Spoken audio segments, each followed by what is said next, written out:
ఈరోజు మన encounter news. నేను మీ కే విజయ భాస్కర్. రైతుల్లో ఒక మనోధైర్యాన్ని కూడా తీసుకొని రావడానికి, ప్రభుత్వం కూడా కళ్ళు తెరిపించడానికి, ఈరోజు ప్రభుత్వం దృష్టికి తీసుకొని పోవడానికి జగన్మోహన్ రెడ్డి గారు నిన్న గుంటూరు మిర్చి యార్డును మాత్రం సందర్శించి రైతులతో మాటామంతితో కలిపి వాళ్ళతో మాట్లాడదామని చెప్పి పోతే చాలా దారుణంగా కూడా వ్యవహరించింది. కేవలం అదొక్కటే కాదు, దారుణంగా వ్యవహరించేదే కాదు, ఎక్కడ కానీ భద్రతా ఏర్పాటు చేయలేదు. ఒక మాజీ ముఖ్యమంత్రి Z+2 కేటగిరీ కింద సెక్యూరిటీ ఇవ్వాల్సిన ధర్మము బాధ్యత రాజ్యాంగపరంగా ఇదేదో మళ్ళీ అది కాదు ఉన్నా కూడా ఎక్కడ కానీ చేయలేకపోయింది. అయినా కూడా ఈరోజు అనేక విషయాలు, ఈరోజు ముఖ్యమంత్రి గారు కావచ్చు, వ్యవసాయ శాఖ మంత్రి, అలాగే ఈ రాష్ట్రంలో ఉండే మంత్రులు అందరూ కూడా చాలా రకంగా కూడా కామెంట్ చేస్తూ ఉన్నారు. నేను అడుగుతూ ఉన్నాను వీరందరినీ కూడా, మీరు రైతు కుటుంబం నుంచి వచ్చిన వారు కదా, మీకు బాధ్యత లేదా? ఈ ప్రభుత్వం కానీ మంత్రులుగా కానీ ఈ ప్రభుత్వం బాధ్యత విస్మరించింది కాబట్టే, మీ బాధ్యతను విస్మరించారు కాబట్టే దాన్ని మద్దతు చేయడానికి ప్రజాస్వామ్య పద్ధతిలో ప్రజల కోసము రైతుల కోసం మద్దతు ఉండడానికి జగన్మోహన్ రెడ్డి గారు తప్ప ఏమన్నా చేసింది అని చెప్పి నేను అడుగుతాను. ఎక్కడ లేదా? గతంలో అనేక మార్లు కూడా చేశాం కదా, పోరాటాలు ఇవన్నీ కూడా చేశాం కదా. కనీసం మేము పోతే, కనీసం జగన్మోహన్ రెడ్డి గారు పోతే అనేక రకాల, ఎందుకంటే అక్కడ చూసిన ప్రజాదరణ, ఇలా అనుకుంటారు మేము ఏదో వైఎస్ఆర్ కాంగ్రెస్ పార్టీ కానీ అధికారం కోల్పోయిండొచ్చు, కానీ ప్రజల మద్దతు కానీ ప్రజల ఆదరణ మాత్రం ఎక్కడా కోల్పోలేదు. ఈరోజు కూడా జగన్మోహన్ రెడ్డి గారు ఒక నాయకుడి పైన, జగన్మోహన్ రెడ్డి గారి పైన కానీ వైఎస్ఆర్ కాంగ్రెస్ పార్టీ పైన పెద్ద ఎత్తున కూడా నమ్మకం ఉంది జనంలో. అందుకోసమే జగన్మోహన్ రెడ్డి గారు కానీ వస్తే రైతులకు మేలు జరుగుతుందని చెప్పేసి ఈరోజు తండోపతండాలుగా ఈరోజు మిర్చి యార్డుకి పోవాలన్నా కూడా ఈరోజు అంతమంది కూడా రావడం జరిగింది. దాన్ని గుర్తు అనేది కూడా చేసుకోకుండా ఈరోజు చంద్రబాబు నాయుడు గారు ఈరోజు అక్కడ సెక్యూరిటీ అరేంజ్ చేయలేదు. అంటే ఎక్కడ కానీ అంటే ఇంకా జగన్మోహన్ రెడ్డి గారు బయటికి అనేది రాకోకుండా, అంటే ఓ దుర్మార్గమైన ఆలోచన చేసింది ఈ ప్రభుత్వం కూడా. చాలా ఒక కుట్రపూరితమైందనమాట. జగన్మోహన్ రెడ్డి గారు బయటకు వస్తే ఇట్లా తండోపతండాలకు వస్తున్నారు కాబట్టి ఈ సెక్యూరిటీ అనేది లేకపోతే అతనంతకు అతనే కూడా బయటికి రాకోకుండా ఇంట్లో ఉంటాడని చెప్పేసి ఒక భయం పుట్టించాలని చెప్పేసి ఈ పరిస్థితి కూడా కల్పించింది.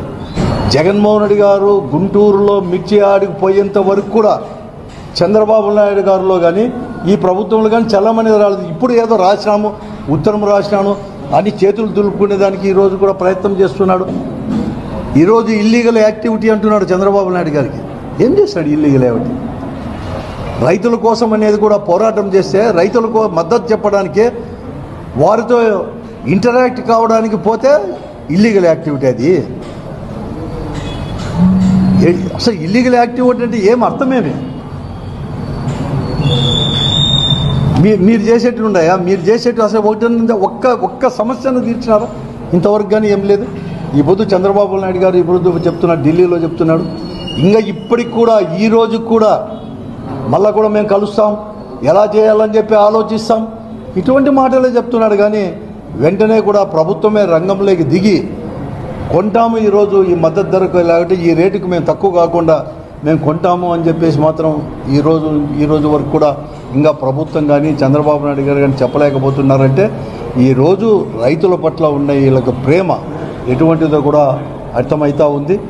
కానీ నేను ఒకటే ఈ ప్రభుత్వాన్ని కూడా హెచ్చరిస్తున్నాం, కేవలం ఒక మిర్చిదే కాదు, అన్ని పంటలకు కూడా ఈరోజు ఇక్కడ ఈ జిల్లాలోనే ఉంది. జొన్న పండించారు, జొన్నకు రేటు లేదు.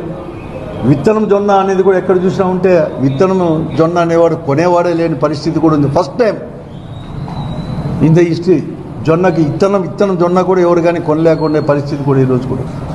అలాగే కందులకు అదే ఉంది, శనగకి అదే ఉంది, పత్తి పండించిన రైతులకు అదే పరిస్థితి ఉంది, అరటి పండించే వాళ్ళకి అదే పరిస్థితి ఉంది. కాబట్టి వెంటనే కూడా ప్రభుత్వం ఇంటర్ఫియర్ కావాలి, లేకుంటే రైతాంగానికి మద్దతుగా ఈరోజు మేమంతా కూడా ఉద్యమించడానికి కూడా సిద్ధంగా కూడా ఉంది. జరగబోయే పరిణామాలకు ఈ ప్రభుత్వమే పూర్తి బాధ్యత కూడా వహించాలని చెప్పేసి, అలాగే ఈరోజు జగన్మోహన్ రెడ్డి గారికి కూడా సెక్యూరిటీ కల్పించాల్సిన బాధ్యత కూడా ఈ ప్రభుత్వం కూడా ఉంది. రాజ్యాంగబద్ధంగానే ఒక మాజీ ముఖ్యమంత్రిగా పనిచేసిన వారికి, ప్రతిపక్షానికి Z+ కేటగిరీ కూడా ఉంది కాబట్టి దాని వెంటనే కూడా చర్యలు తీసుకోవాలి. లేకుంటే ఇటువంటి దుర్మార్గమైన ఆలోచనలు ఉంటే తీవ్రమైన పరిణామాలను కూడా మీరు కూడా ఎదుర్కోవాల్సిన పరిస్థితి వస్తుందని చెప్పేసి కూడా ఈ ప్రభుత్వాన్ని కూడా హెచ్చరిస్తుంది. ఈరోజు అంతేకాదు అనంతపురం జిల్లాలో కూడా వీటికి తోడు కూడా రైతుల పరిస్థితి ఎలా ఉంటే ఈరోజు బ్యాంకులు ముఖ్యంగా సెంట్రల్ బ్యాంక్ కూడా వెంటనే అందరికీ కూడా నోటీస్ ఇస్తూ ఉంది. ఎప్పుడో కట్టింది అంటే 10-15 సంవత్సరాల కింద తీసుకున్న దాన్ని వడ్డీతో సహా వెంటనే మీరు కట్టాలని చెప్పి, కట్టకపోతే మీ భూముల్ని యాక్షన్ వేస్తామని చెప్పేసి కూడా ఈరోజు కూడా అంతే వస్తున్నారు.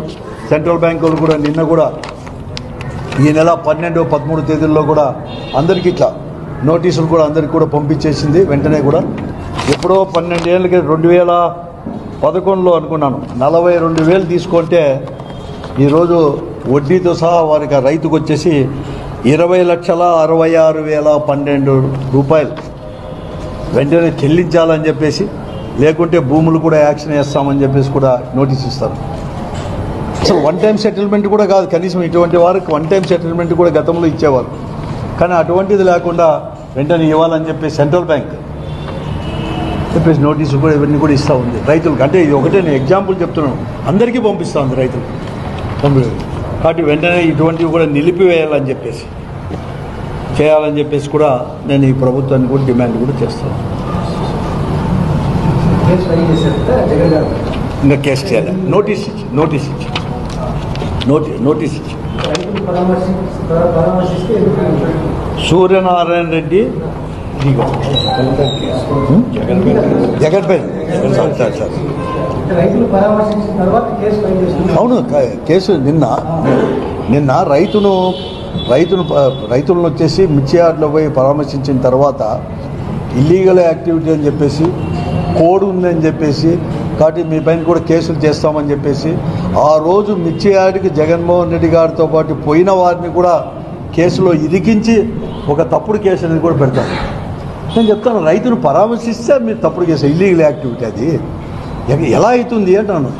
ఎలక్షన్ కోడ్ ఉంటే ఎక్కడ మైక్ అనేది ఉపయోగించలేదు, తర్వాత బయట బహిరంగ సభలో కూడా మీటింగ్ పెట్టలేదు. మిర్చి యార్డ్ అనేది మిర్చి యార్డ్లో ఎక్కడ కానీ మిర్చి యార్డ్ లోపల కూడా ఎక్కడ కానీ 144 సెక్షన్ ఎక్కడ కానీ అమలు కూడా లేదు మిర్చి యార్డులో. కాబట్టి మిర్చి యార్డు పోయి రైతులతో మాత్రం మాటామంతి అనేది కూడా కలిపాడు, రైతులతో ఇంటరాక్ట్ అయినాడు, అంత తప్ప లేదు దానిపైన అనేది కూడా లేదు. కేవలం బెదిరించడానికి లేకుంటే వారి తప్పును కప్పిపుచ్చుకోవడానికి, ప్రభుత్వం యొక్క వైఫల్యం కాదు, ప్రభుత్వం కూడా దుర్మార్గమైన ఆలోచనతో వారు చేసిన తప్పుని కప్పిపుచ్చుకోవడానికి ప్రపంచానికి వచ్చేసి మేము వచ్చి ఇల్లీగల్ యాక్టివిటీ కాబట్టి మేము కల్పించలేదు అని వాళ్ళ తప్పును కప్పిపుచ్చుకోవడానికి చేసిన ఆలోచన తప్ప చంద్రబాబు నాయుడు గారు చెప్పింది ఏమీ లేదు. ఎక్కడ ఉంది అని కూడా నేను చెప్తా ఉన్నాను. ఈరోజు నిన్నే వాళ్ళు కూడా ఓటు పెట్టారు, అసలు మ్యూజికల్ షో అని చెప్పేసి ఇవన్నీ కూడా మీరు పెట్టడం జరిగింది. ఎక్కడ జరగలేదు చెప్పండి అసలు. ఇదే చంద్రబాబు నాయుడు గారు వచ్చాడు, మీటింగ్ పెట్టుకుంటూ పోతున్నాడు, మంత్రులందరూ కూడా మీటింగ్ పెడతా ఉన్నారు. దానికి లేని నిబంధన అని వచ్చేసి ఎన్నికలు కూడా వచ్చేసి దీన్ని పెడుతుంది. ఆ రోజు కూడా మాకేమో మీ పర్మిషన్ కూడా ఇవ్వకపోతుంది. మేము ఫీజు రియంబర్స్మెంట్ పైన అన్నప్పుడు కూడా కేవలం ఎన్నికలు కూడా అని చెప్పేది ప్రజలకు సంబంధించింది, దానిపైన మేము పెడతాం. అంటే నువ్వు 8వ తేదీ వరకు, అంటే వచ్చే నెల 8వ తేదీ వరకు ఎవరు ఏం మాట్లాడకూడదా? రైతుల యొక్క సమస్యల గురించి మాట్లాడకూడదు, ప్రజల సమస్యల గురించి మాట్లాడకూడదు. ఎక్కడ కానీ ప్రజాస్వామ్య పద్ధతిలో అది ఎట్లయితే ఇల్లీగల్ యాక్టివిటీ కాదు. ఇది కేవలం కుట్రపూరిత, అంటే భయపడించడానికి, అందరినీ భయభ్రాంతులు చేయడానికి, రాజకీయ పార్టీ కార్యకర్తలను అందరినీ కూడా భయభ్రాంతులు చేయడానికి అటువంటి మాటలు మాట్లాడుతున్నాడు తప్ప ముఖ్యమంత్రిగా తగదు. ఇది ముఖ్యమంత్రి హోదాకు కూడా తగదు.